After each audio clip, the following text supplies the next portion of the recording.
ஆடி அமாவாசையையொட்டி திருச்செந்தூர் சுப்பிரமணிய சுவாமி கோயில் கடற்கரையில் பல்லாயிரக்கணக்கான மக்கள் முன்னோர்களுக்கு தர்ப்பணம் செலுத்தி வருகின்றனர். இதுகுறித்த கூடுதல் விவரங்களை செய்தியாளர் இசக்கிராஜா வழங்க கேட்கலாம். இசக்கிராஜா, வணக்கம். முழு விவரங்கள். நிச்சயமாக நவீனா, அதாவது குறிப்பாக இந்துக்களிட்ட பாத்தீங்கன்னா வருடத்தில் 2 முறை வரக்கூடிய அமாவாசையை சிறப்பான அமாவாசையா கருதுறாங்க. அதாவது ஆடி அமாவாசை மற்றும் தை அமாவாசைகள்ல மிக சிறப்பான அமாவாசையாக கருதப்படுகிறது. இந்த அமாவாசை தினத்துல தங்களுடைய குடும்பத்துல இறந்த முன்னோர்களுடைய ஆத்மாக்கள் சாந்தி அடைவதற்காக அன்றைய தினத்துல தர்ப்பணம் கொடுப்பதுங்கிறது வழக்கமா இருக்கு. இந்த தர்ப்பணம் கொடுக்கறதுங்கிறது இந்தியாவில் உள்ள பல்வேறு கடற்கரை பகுதிகளில், குறிப்பாக அதுவும் ஏதேனும் தலங்கள், அதாவது நம்மளுடைய வழிபாடு செய்யக்கூடிய ஆன்மீக தலங்கள் இருக்கிற இடங்கள்ல இன்னும் அதிகமாக மக்கள் கூடுவது வழக்கம். அந்த இடங்கள்ல தர்ப்பணம் பண்ணும்போது நம்மளுடைய முன்னோர்கள் ஆத்மா சாந்தி அடையுங்கிறது காலகாலமாக நம்மளுடைய இந்துக்களுடைய நம்பிக்கையா இருந்து வருது. அந்த வகையில பாத்தீங்கன்னா தூத்துக்குடியை பொறுத்த மட்டும் தூத்துக்குடி கடற்கரை பகுதியில் இருக்கிற முருகப்பெருமானுடைய திருத்தலமான திருச்செந்தூர் அமைஞ்சிருக்கு. ஏற்கனவே 2ஆம் படைவீடு என்கிற சிறப்பும் வாய்ந்த திருச்செந்தூர்ல ஒவ்வொரு ஆண்டுமே இந்த மாதிரியான அமாவாசை நாட்கள்ல ஜனங்கள் அதிகமா தங்களுடைய முன்னோர்களை நினைத்து தர்ப்பணம் கொடுப்பது வழக்கமா இருக்கு. அந்த வகையில இன்றைக்கு ஆடி அமாவாசையை முன்னிட்டு இன்னைக்கு அதிகாலை முதலே இன்றைக்கு இங்க திருச்செந்தூர்ல பொதுமக்கள் தர்ப்பணம் கொடுப்பதற்காக அதிகமாக குவிந்தவண்ணா இருக்கிறாங்க. அதே போன்று கடற்கரையில் புனித நீராடி அங்கு உள்ள அது இன்றைய தினத்துல பாத்தீங்கன்னா கடற்கரை பகுதியிலே நிறைய வேதம் சொல்லக்கூடிய அந்தணர்கள் நிறைய பேர் தர்ப்பணம் செய்யக்கூடிய வகையில அவங்க தயாரா இருப்பாங்க. அந்த அந்தணர்கள்ட்ட அவங்களோட பேர்கள் அவங்க இறந்த தினத்தை முன்னிட்டு அவங்கள்ட்ட சொல்லி அவங்க மூலமாக மந்திரங்கள் சொல்லி தர்ப்பணம் கொடுப்பது வழக்கம். அப்படி பாத்தீங்கன்னா இன்னைக்கு காலை முதலே தங்களுடைய முன்னோர்களை நினைத்து, அதாவது அந்த பச்சரிசி சாதத்துல கருப்பு எள்ளு போட்டு அந்த தர்ப்பப்புள்ள சுத்தி காய்கறி இதெல்லாம் வச்சு வழக்கமா தர்ப்பணம் பண்றதுங்கிறது வழக்கம். அதே போல இன்றும் பாத்தீங்கன்னா பச்சரிசி சாதம், கருப்பு எள்ளு, தர்ப்பை புல்லு, காய்கறி இது போன்ற பொருட்களை வச்சு தங்களுடைய முன்னோர்களை நினைத்து மந்திரங்களை சொல்லியும் வந்திருந்த பொதுமக்கள் ஆடி அமாவாசையான இன்று தங்களுடைய முன்னோர்களுக்கு ஆத்மா சாந்தி அடைய வேண்டும், தங்களுடைய குடும்பங்கள் மென்மேலும் வளர்ச்சி அடையணும், குடும்பத்தில் ஏதேனும் சாபங்கள் தான் நீங்கணும் அப்படிங்கிற மாதிரியான கோரிக்கைகள்லாம் வச்சு முன்னோர்களை வேண்டி இந்த தர்ப்பணத்தை காலை முதலே செய்திருக்கிற காட்சியை தான் நம்ம இப்ப பார்த்துக்கிட்டு வர்றோம். இது பொதுவாக பாத்தீங்கன்னா இன்று அதிகாலை முதலே ஆயிரக்கணக்கான மக்கள் புரிஞ்சிருக்கிறாங்க. இது மட்டுமல்ல, பொதுவாக கடற்கரை பகுதியில் உள்ள எல்லா இடங்களும் நடக்கும். அதே போன்று தூத்துக்குடியிலும் பாத்தீங்கன்னா இந்த அதிகாலை முதலே தூத்துக்குடி முத்துநகர் கடற்கரை பகுதியிலையும் புதிய கடற்கரை பகுதியிலும் பாத்தீங்கன்னா இது போன்று பொதுமக்கள் அதிக அளவுல இன்னைக்கு நூற்றுக்கணக்கில் தங்களுடைய முன்னோர்கள் நினைத்து அவர்களுக்கு தர்ப்பணம் கொடுக்கும் காட்சி தான் காலை முதலே நடந்து வருகிறது. நவீனா, முழு விவரங்களுக்கு நன்றி இசக்கிராஜா.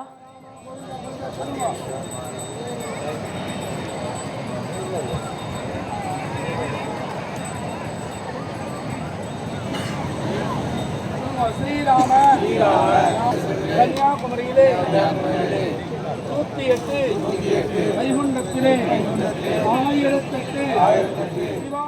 ராஜ்குமார், வணக்கம். முழு விவரங்கள். வணக்கம் நவீனா. அதாவது ஆடி அமாவாசையை முன்னிட்டு ராமேஸ்வரத்துல தம்முடன் வாழ்ந்து மறைந்த முன்னோர்களுக்கு திதி தர்ப்பணம் கொடுப்பதற்காக பல்லாயிரக்கணக்கான பக்தர்கள் தற்போது ராமேஸ்வரம் புரிந்திருக்காங்க.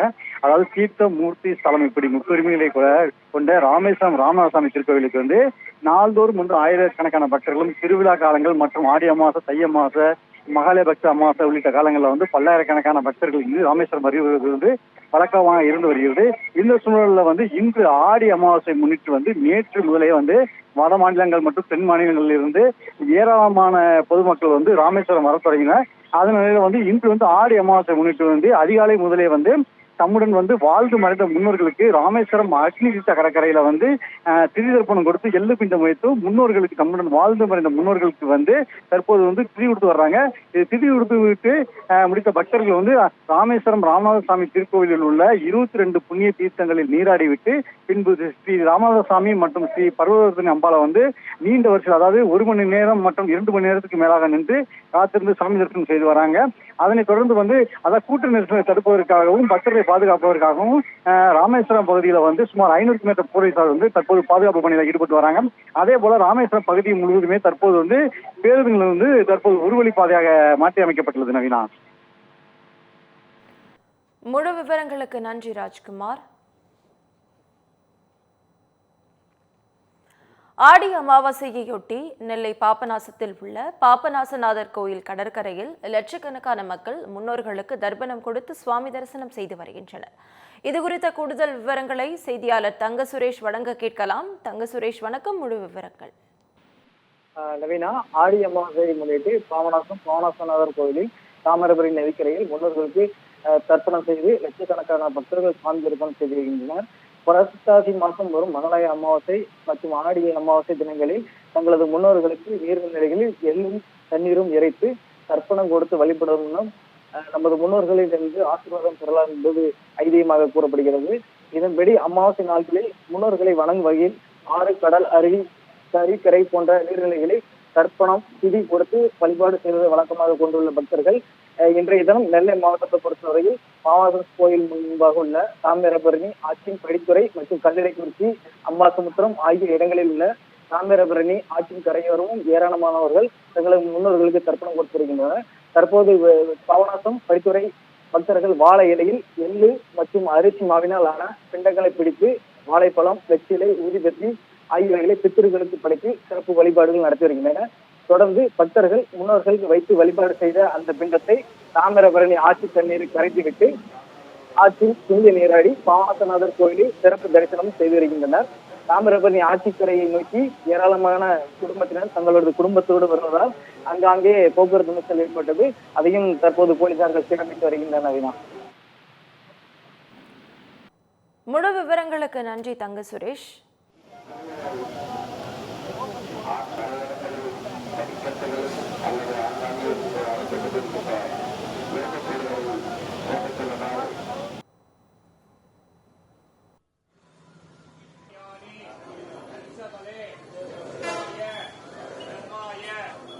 நாம் தற்போது இருக்கக்கூடிய பகுதி எதுவென்று பார்த்தோம்னால் மதுரை வைகை ஆற்றவும் அந்த கல்பாலம் பகுதியில் தான் நான் நின்று கொண்டிருக்கிறோம்.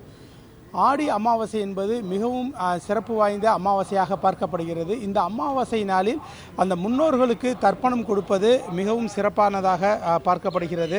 அதன் காரணமாக பார்த்தோம் என்றால் மதுரை அந்த வைகை ஆற்றின் கல்பால பகுதியில் தற்போது குருக்கள் வந்து அந்த மந்திரங்களை சொல்ல இங்கு இருக்கக்கூடிய அந்த பொதுமக்கள் வரிசையாக நீண்ட வரிசையில் சுமார் 500 நபர்களாக 4க்கும் மேற்பட்ட குழுக்களாக அமர்ந்து தங்களது முன்னோர்களுக்கு தர்ப்பணம் என்பதை கொடுத்து வருகிறார்கள்.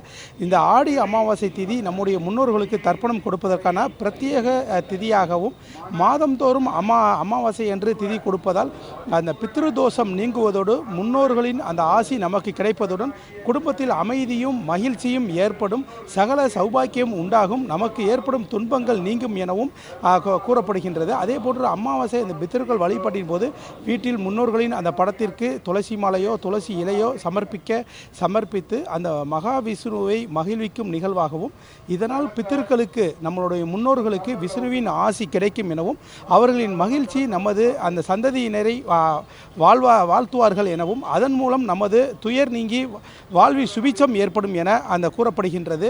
இந்த நிலையில் பார்த்தோம் என்றால் இந்த பகுதியில் அந்த பொதுமக்களுக்கு அந்த முன்னோர்களுக்கு தர்ப்பணம் கொடுப்பதற்காக இருக்கக்கூடிய அந்த குருக்கள் நம்மிடம் இருக்கிறாங்க. அவங்களிடமே பேசலாம். சாமி, இப்போ இந்த முன்னோர்களுக்கு இந்த ஆடி அமாவாசை நாளில் தர்ப்பணம் கொடுக்கறதுனால என்னென்ன சிறப்பு, அதை பற்றி கொஞ்சம் சொல்லுங்கள். அது பித்ரு சத்ரு பிரேத தோஷங்கள் எல்லாம் நீங்க பெறும். அந்த இறந்த ஆத்மாக்களுடைய மனது சாந்தியாகும் எந்த சூழ்நிலை. அதாவது சுந்தரமூர்த்தி நாயனார் சொல்லுவார், அந்தர மால் விசும்பில் அடியேனையும் ஈழக்கொள்ளும்பார். அப்போ அந்த அந்தர மால் விசும்புன்னா அங்கே ரொம்ப கஷ்டமான சூழ்நிலை இருக்கும். அதனால் சிவலோகமோ வைகுந்தமோ சத்தியலோகமோ பிராப்தம் அடைஞ்சிச்சுன்னா அது இறைப்பதம் அடையும். ஏன்னா அந்த மகாலை பட்சி ஆடி அமாவாசை தை அமாவாசைக்கு தான் முன்னோர்கள் நம்ம வீடு தேடி வருவாங்க. அதான் நிதர்சனமான உண்மை. திருச்சிற்றம்பலம். கண்டிப்பாக நவீனா, நீங்களே கேட்டிருந்திருக்கலாம். இந்த அமாவாசை நாட்களில் நம் முன்னோர்களுக்கு தர்ப்பணம் கொடுக்கும்போது அந்த முன்னோர்கள் நமது வீட்டிற்கு அவர்கள் வருவார்கள் எனவும், அதன் காரணமாகவே இந்த அமாவாசை நாட்களில் அந்த பித்தர்களுக்கு தர்ப்பணம் கொடுக்கப்படுகிறது என கூறப்படுகிறது. இந்த பகுதியில் மக்கள் அதிக அளவில் கூட்டம் கூடியிருப்பதால் போக்குவரத்து மாற்றங்கள் காவல்துறையால் செய்யப்பட்டு இந்த பகுதியில் காவல்துறையினர் அதிக அளவில் பாதுகாப்பு பணியில் ஈடுபட்டுள்ளனர். நவீனா,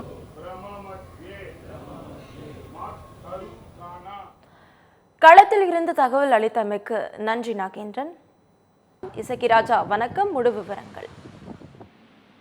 நிச்சயமாக நவீனா, அதாவது இந்துக்களை பொறுத்த மட்டும் தங்களுடைய குடும்பத்தில் இறந்த முன்னோர்களுக்கு தர்ப்பணம் கொடுப்பதன் மூலமாக அவருடைய ஆத்மாக்கள் சாந்தி அடையும், அடுத்த பிறவிகள் அவர்களுக்கு புண்ணியம் அதிகமாக கிடைக்கும் அப்படிங்கிறது நம்பிக்கையாக இருந்து வருகிறது. அந்த வகையில பாத்தீங்கன்னா இந்திய அளவுல காசியில தர்ப்பணம் கொடுக்குறதுங்கிறது வழக்கமா எல்லாரும் செய்யக்கூடிய காரியம். அதற்கு அடுத்தாப்புல தென்னிந்தியாவில பொறுத்த மட்டும் ராமேஸ்வரம், ஆக காசி ராமேஸ்வரம்ங்கிறது வழக்கமாக எல்லா காலங்கள்லயும் தங்களுடைய இறந்த முன்னோர்களுக்கு தர்ப்பணம் கொடுக்கக்கூடிய இடமாக இருந்தாலும் கூட எல்லா பகுதியில் உள்ள பொதுமக்களும் இப்படி இவ்வளவு தூரம் செல்ல போக முடியாது. அந்த வகையில பாத்தீங்கன்னா அந்தந்த பகுதியில் உள்ள கடற்கரை, ஆறு, நீரோட்டம் ஓடக்கூடிய ஆறுகள் போன்ற பகுதியில தங்களுடைய முன்னோர்களுக்கு தர்ப்பணம் கொடுக்கிற வழக்கமா வச்சிருக்காங்க. அதிலும் குறிப்பாக ஒவ்வொரு ஆண்டும் வரக்கூடிய ஆடி மற்றும் தை அமாவாசைகள்ல மிகப்பெரிய அந்த தினம் மிக முக்கியமான அமாவாசைகளாக கருதப்பட்டு அந்த தினத்துல கொடுக்கப்படும் போது இன்னும் அதிகமாக அதற்கு சக்தி இருப்பதாக நம்பப்படுகிறது. அந்த வகையில பாத்தீங்கன்னா இன்றைக்கு ஆடி அமாவாசையை முன்னிட்டு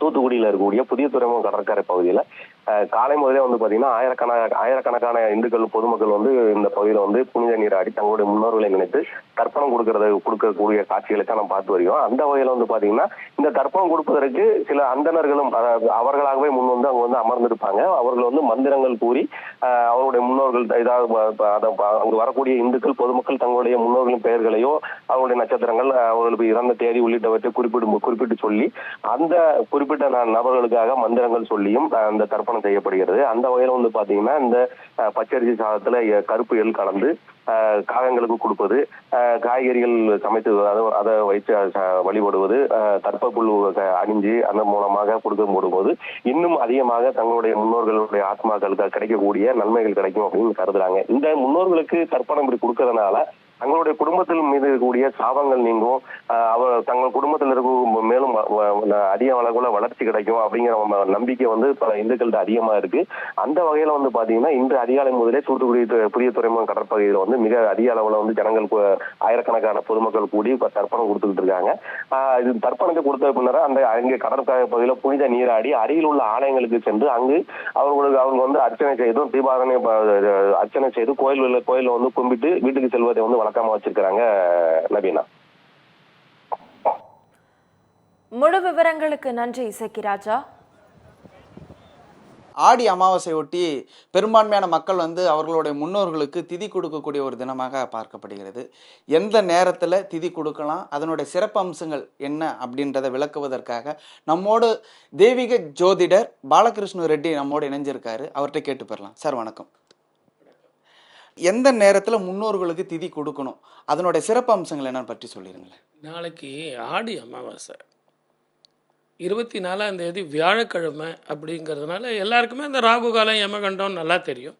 காலையில் 6லேருந்து 7:30 யமகண்டம், மத்தியானம் 1:30லேருந்து 3 ராகு காலம். இந்த காலகட்டத்தில் தர்ப்பணத்தை தவிர்த்துட்டு 7:30 மணிக்கு மேலே 12 மணிக்குள்ளே உங்கள் குல வழக்கப்படி உங்கள் குடும்ப வழக்கப்படி திதி கொடுக்கறது, தர்ப்பணம் கொடுக்கறது, படையல் போடுறது அப்படின்னு நீங்கள் உங்கள் குல வழக்கப்படி செய்யலாம். இந்த திதி தர்ப்பணன்றது யாருக்கு கொடுக்குன்ற ஒரு சந்தேகம் இருக்குது பொதுமக்கள் மத்தியில். யாருக்கு கொடுத்தா சரியாக இருக்கும்? முன்னோர்கள் இப்போ மாமனார் மாமியாருக்கு இப்போ மருமகன் கொடுக்கலாமா, அதே மாதிரியான சந்தேகங்கள் இருக்குது. அது எப்படி சரி செய்யப்படும்? பொதுவாகவே யுக தர்மம் அப்படின்னு ஒன்று இருக்குது. இந்த கலியுக தர்ம பிரகாரம் நிறைய பேருக்கு ஆண் குழந்தைகள் இல்லை. அப்போ மருமகனே இங்கே ஆண் குழந்தையாக இருக்கிறதுக்கான வாய்ப்புகள் இருக்குது. சில இடங்களில் மருமகள் வேறு வழி இல்லை, மாமனாருக்கும் மருமகனுக்கும் சில நேரங்களில் பண்ண வேண்டிய சூழ்நிலைகள் இருக்கும். அந்த யுக தர்ம பிரகாரம் மருமகன்கள் மாமியாருக்கும் மருமகனுக்கும் தாராளமாக மருமகனாக இருக்கிறத விட மகனாக இருந்து செய்யலாம். இந்த திதி தர்ப்பணம் கொடுக்குறோம்ல, இதில் என்ன சிறப்பு அம்சங்கள் இருக்குது சார்? இதனால் கொடுக்கக்கூடியவங்களுக்கு என்ன மாதிரியான நன்மைகள் ஏற்படும்? குறிப்பிட்ட நேரத்தில் நம்ம கொடுக்குறதுன்னு சொல்லியிருக்கோம். ஏன் அந்த நேரத்தில் பர்டிகுலராக கொடுக்கணும்? ஒரு அமாவாசை திதி தர்ப்பணம் கொடுக்கறது, பிண்ட பிரசாதம் கொடுக்கறதுங்கிறது அந்த முன்னோர்கள் வந்து அதை வாங்கி சாப்பிட்றாங்க. நீர் தாகம், அந்த தாகம் போக்குறது, பசி போக்குறது, அவங்களுக்கு வஸ்திர தானங்கள் கொடுக்கறது, சூரியனும் சந்திரனும் உள்ள ஸ்திதியை வச்சு நம்ம கொடுக்குறோம். இந்த காலகட்டத்தில் இப்படியெல்லாம் தானம் செய்யணும் அப்படிங்கிறது விதி. இதை எல்லாத்த விட ஜாதக ரீதியாக உங்களுக்கு கிரகங்கள் கெட்டு போனாலும், நீச்சமாக இருந்தாலும், மகா திசைகள் கெட்டு போயிருந்தாலும், இப்போ கூட நம்ம சனி வக்கரத்தில் இருக்கார். இந்த சனி வக்கரம் இருக்கும்போது எப்படிப்பட்ட பலன்கள்லாம் கிடைக்கும்னு சொல்லிட்டு நம்ம ஏற்கனவே நிறைய பேசியிருக்கோம். ஆகவே இந்த காலகட்டத்தில் ஏற்படக்கூடிய சில பிரச்சனைகள், வக்கரமான பலன்கள் போகணும் அப்படிங்கிறதுக்காகத்தான் இந்த தர்ப்பணங்கள் கொடுத்தா மலை போல வர்ற பிரச்சனைகள் பனி போல மாறும் அப்படிங்கிறது. இப்போது இந்த திதி கொடுக்குற முறை பார்த்தீங்கன்னா, இருக்கப்பட்டவங்க கொடுப்பாங்க, இல்லாதவங்க இல்லை கோயிலுக்கு போக முடியாதவங்க இல்லை திதி கொடுக்க முடியாதவங்களால என்ன பண்ணால் சரியாக இருக்கும், அதை பற்றி சொல்லுங்கள். உண்மைதாங்க. வயதானவர்கள், நோய்வாய்ப்பட்டவர்கள், இது எல்லாத்த விட வசதி வாய்ப்புகள் இல்லாதவங்க என்ன சார் பண்ண முடியும்? சாஸ்திரங்கள் எப்போதுமே பணக்காரனுக்கு மட்டுமே கிடையாது, எல்லா தரப்பு மக்களுக்கும் சேர்ந்தது தான் சாஸ்திரங்கள். அதுக்காக தான் காகத்துக்கு அன்னம். நீங்கள் மத்தியானம் சாப்பிட்றீங்க இல்லையா, சாப்பிட்றதுக்கு முன்னாடி காகத்துக்கு அன்னம் வச்சுட்டு சாப்பிட்டீங்கன்னா முன்னோர்கள் திருப்தி அடைவார்கள். அந்த திதி தர்ப்பணம் பிண்டம் கொடுத்த புண்ணியம் காக்காவுக்கு நீங்கள் இங்கே கொடுக்கும்போதே அற்புதமான பலன் கிடைக்கும் அப்படிங்கிறது தான் ஒரு சின்ன ரகசியம். நாளைய தினம் பார்த்தீங்கன்னா அமாவாசையோட திதி முன்னோர்களுக்கு கொடுக்கணுன்றது ஒரு ஐதீகமாக இருக்கும் பட்சத்தில் ஏன் கொடுக்குறோம், எதனால் கொடுக்குறோம், எந்த நேரத்தில் கொடுக்குறோம் அப்படின்றத முழுமையாக நம்மக்கிட்ட பகிர்ந்தமைக்கு நன்றி சார். வாய்ப்பளித்த அத்தனை நல்ல உள்ளங்களுக்கும் நன்றி. வணக்கம் பிரகாஷ். அதாவது ஆடி அமாவாசையை முன்னிட்டு கன்னியாகுமரி மாவட்டத்தில் கன்னியாகுமரி முக்கடல் சங்கமம், கோதையாறு, பரளியாறு, தாமிரபரணி ஆறு உட்பட மாவட்டத்தின் முக்கிய நீர்நிலைகளில் முன்னோர்களுக்கு பலி தர்ப்பணம் செலுத்தும் பாரம்பரிய நிகழ்வு நடந்து வருகிறது. ஒவ்வொரு பகுதிகளிலும் உள்ள நீர்நிலைகளில் அருகே உள்ள கோயில்கள் நிர்வாகம் சார்பாக திதி தர்ப்பணம் பூஜை செய்ய அர்ச்சகர்கள், படித்துறை, பூஜை பொருட்கள் ஏற்பாடுகள் செய்யப்பட்டுள்ளது. குறிப்பாக முக்கடல் சங்கமிக்கும் குமரி திரிவேணி சங்கமம் மற்றும் குளித்துறை தாமிரபரணி ஆற்றின் கரை உள்பட்ட பகுதிகளில் பலத்த போலீஸ் பாதுகாப்பு போடப்பட்டுள்ளது. தமிழகம், கேரளாவை சார்ந்த ஆயிரக்கணக்கானோர் மூதாதையர்களுக்கு புண்ணிய ஸ்தலமான அரபிக்கடல், இந்திய பெருங்கடல், வங்கக்கடல் சங்கமிக்கும் திரிவேணி சங்கமத்தில் திதி தர்ப்பணம் செலுத்தி வருகின்றனர். இதுபோன்று குளித்துறை தாமிரபரணி நதிக்கரையில் தமிழகம், கேரளாவை சார்ந்த ஆயிரக்கணக்கானோர் அதிகாலை முதலே திதி தர்ப்பணம் செலுத்தி வருகின்றனர். குளித்துறை நகராட்சி சார்பில் பாபுபலி பொருள் கண்காட்சி நடந்து வருகிறது. இந்த பகுதியில் நகராட்சி சார்பில் தர்ப்பணம் செலுத்த சிறப்பு ஏற்பாடுகள் செய்யப்பட்டுள்ளது. அதே போல மகாதேவர் கோயில் படித்துறையில் பலி தர்ப்பண பூஜைகள் செய்ய சிறப்பு பந்தல்கள் அமைக்கப்பட்டு ஆச்சார ரீதியாக பூஜைகள் செய்யப்பட்டு தாமிரபரணி படித்துறையில் தர்ப்பணம் செலுத்தப்பட்ட ஏற்பாடுகள் செய்யப்பட்டுள்ளது. தமிழகம், கேரளாவை சார்ந்த ஆயிரக்கணக்கானோர் அதிகாலை முதலே பலி தர்ப்பணம் செலுத்தி வருகின்றனர். கன்னியாகுமரி மாவட்டம் குளித்துறை தாமிரபரணி ஆறு உட்பட முக்கிய நீர்நிலைகள் 500க்கும் மேற்பட்ட போலீசார் மற்றும் ஊர்காவல் படையினர் பாதுகாப்பு பணியில் ஈடுபட்டு வருகின்றனர். அசம்பாவித சம்பவங்களை தவிர்க்க தீயணைப்பு துறையினர் படகு மூலம் கண்காணித்து வருகின்றனர். மேலும் தற்போது அந்த கன்னியாகுமரி மாவட்டத்திற்கு இன்று ஆடி அமாவாசையை முன்னிட்டு உள்ளூர் விடுமுறையானது அளிக்கப்பட்டிருக்கிறது. அதிகாலை முதலே அந்த அனைத்து கோதையாறு, தாமிரபரணி ஆறு, பரளி ஆறு மற்றும் குளங்கள், முக்கிய கோயில்களில் உள்ள குளங்களிலும் இந்த பலி தர்ப்பண நிகழ்ச்சியானது நடைபெற்று வருகிறது. பிரகாஷ்.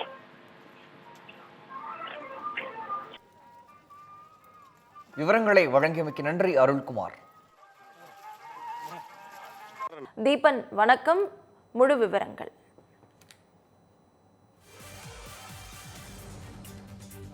ஆடி அமாவாசையை முன்னிட்டு திருச்சி ஸ்ரீரங்கம் பகுதியில் உள்ள மிகவும் பிரசித்தி பெற்ற மடமாக இருக்கக்கூடிய அம்மா மண்டபத்தில் இன்று ஆயிரக்கணக்கான பொதுமக்கள் தங்களுடைய முன்னோர்களுக்கு தர்ப்பணம் கொடுத்து வருகிறார்கள்.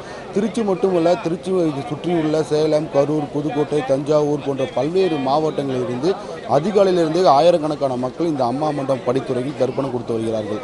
இந்த ஆடி அமாவாசை அன்று தன் முன்னோர்களுக்கு தர்ப்பணம் கொடுத்தால் நாம் செய்த பாவங்கள் அனைத்தும் நீங்கி தானும் தன் குடும்பமும் நீண்ட ஆயுளுடன் நன்மையே கிடைக்கும் என்று ஒரு ஐதீகம். ஆகையால் ஒவ்வொருவரும் தன் இறந்து போன முன்னோர்களுக்கு அவர்கள் இறந்த தேதி என்று தர்ப்பணம் கொடுக்க முடியவில்லை, பல ஆண்டுகளாக தர்ப்பணம் கொடுக்க முடியவில்லை என்றால் இந்த ஆடி அமாவாசை அன்று காவேரி படித்துறையில் வந்து அவருடைய முன்னோர்களுக்கு பூஜை செய்து அவருக்கு தர்ப்பணம் கொடுத்தால் அவர் நீண்ட ஆயுள் கிடைக்கும், தன் குடும்பத்தில் இருந்த தீமைகள் அனைத்தும் விலகும், தன்னுடைய முன்னோருடைய ஆசீர்வாதம் முழுமையாக கிடைக்கும் என்பது ஒரு ஐதீகம். ஆகையால் தான் இந்த அமாவாசை அன்று இந்த அம்மா மண்டபத்தில் ஆயிரக்கணக்கான மக்கள் வந்து தன்னுடைய முன்னோர்களுக்கு தர்ப்பணம் கொடுத்து வருகிறார்கள். அந்த காட்சி நம்மால் பார்க்க முடியும். தர்ப்பணம் கொடுத்த பிறகு இந்த காவேரி ஆற்றில் புனித நீராடி இந்த அம்மா மண்டபத்தில் இருக்கக்கூடிய விநாயகர் கோவிலில் விளக்கேற்றி அவருடைய பூஜை செய்து வருகிறார்கள். அது மட்டும் இல்லாமல் இந்த அம்மா மண்டபத்தில் இருக்கக்கூடிய தர்ப்பணம் கொடுக்கக்கூடியது என்ன சிறப்பு, இதோடைய முக்கிய நோக்கம் என்ன என்பது குறித்து நம்முடைய பேச இருக்கிறார்கள். அவருடைய கேட்போம். இந்த அம்மா மண்டபத்தில் தர்ப்பணம் கொடுக்கறதுக்கு என்ன காரணம், அதோடைய சிறப்பு என்ன? பூலோகம் வைகுண்டம் என்று சொல்கிறோம். இந்த இடத்த என்ன அப்படின்னா, பெருமாள் 108 திவ்ய தேசங்களில் தான் பிரதானமான தேசம். அதே போல் இந்த இடத்துல வந்து பார்த்து நம்ம செய்யும் பொழுது பிதர்களுக்கு வைகுண்டம் கிடைப்பதாக அகிலாண்டேஸ்வரி ஜம்புகேஸ்வர சன்னதி இருக்கின்றனால அவளுக்கு சிவலோகம் கிடைக்கிறதாக சம்பிரதாயம். அது மட்டுமல்லாமல் தன்னுடைய தாய் தகப்பனாருக்கு இதனால் வரைக்கும் செய்யாமல் தர்ப்பணங்கள் இருந்தாலோ சார்த்தங்கள் செய்யாமல் இருந்திருந்தாலோ அதனால் ஏற்படக்கூடிய தோஷங்களை நிவர்த்தி ஆவதற்காக இந்த பெரியவர்களுக்கு அவங்க தர்ப்பணம் பண்ணுறாங்க. இந்த தர்ப்பணம் பண்ணும் பொழுது அவங்களுக்கு என்ன மனசில் நினச்சின்னு இருக்காலோ அந்த காரியங்கள் எல்லாம் நடப்பதாக சம்பிரதாயம், அவளுடைய எண்ணங்கள். அதனால் அந்த ஆத்மார்த்தமாக அடைவதற்காக பெரியவர்களுக்கு அவங்களுடைய பிதர்களுக்கு இந்த தர்ப்பணம் பண்ணிக்கிட்டு இருக்காங்க. இந்த ஆடி அமாவாசை பண்டிகையை முன்னிட்டு ஏற்கனவே சொன்னது போன்றுதான் இந்த நாளில் காவேரி படித்துறையில் புனித நீராடி தன் முன்னோர்களுக்கு தர்ப்பணம் கொடுத்தால் அனைத்து காரியங்களும் நிறைவேறும் என்பது ஒரு ஐதீகம். ஆகையால் தான் ஆண்டுதோறுமே ஆடி, புரட்டாசி, மாசி போன்ற வருகின்ற மாதங்களில் அமாவாசை அன்று இந்த அம்மா மண்டபத்தில் ஆயிரக்கணக்கான மக்கள் தர்ப்பணம் கொடுப்பதற்காக குவிவார்கள். இந்த நிலையில் எந்த விதமான ஒரு அசம்பாவித சம்பவம் ஏற்படாமல் இருப்பதற்காக 100க்கும் மேற்பட்ட போலீசார் இந்த அம்மா மண்டபம் சாலை முழுவதுமே பாதுகாப்பு பணியில் ஈடுபடுத்தப்பட்டுள்ளனர். தற்போது ஸ்ரீரங்கம் உள்ளே நுழைவதற்கு இந்த அம்மா மண்டபம் வழியே வருவதற்கு 2 சக்கர வாகனம் மட்டுமே அனுமதிக்கப்படுகிறது. 4 சக்கர வாகனங்கள், பேருந்துகள் எதுவும் அனுமதிக்கப்படவில்லை. மாற்றுப்பாதையில் வந்து போக்குவரத்து மாற்றம் செய்யப்பட்டுள்ளது. அதே போன்று காவல்துறை சார்பாக ஒலிபெருக்கி மூலம் தொடர்ந்து பொதுமக்களுக்கு அறிவுரை வழங்கப்பட்டு வருகிறது. நேரம் ஆக ஆக கூட்டம் அதிகரிப்பதால் மேலும் கூடுதலாக போலீசார்கள் பாதுகாப்பு பணியில் ஈடுபடுத்தப்பட உள்ளனர். மேலும் இந்த பகுதி முழுவதுமே CCTV கேமராக்கள் அமைக்கப்பட்டு தொடர்ந்து கண்காணிக்கப்பட்டு வருகிறது. களத்தில் இருந்து தகவல் அளித்தமைக்கு நன்றி தீபன்.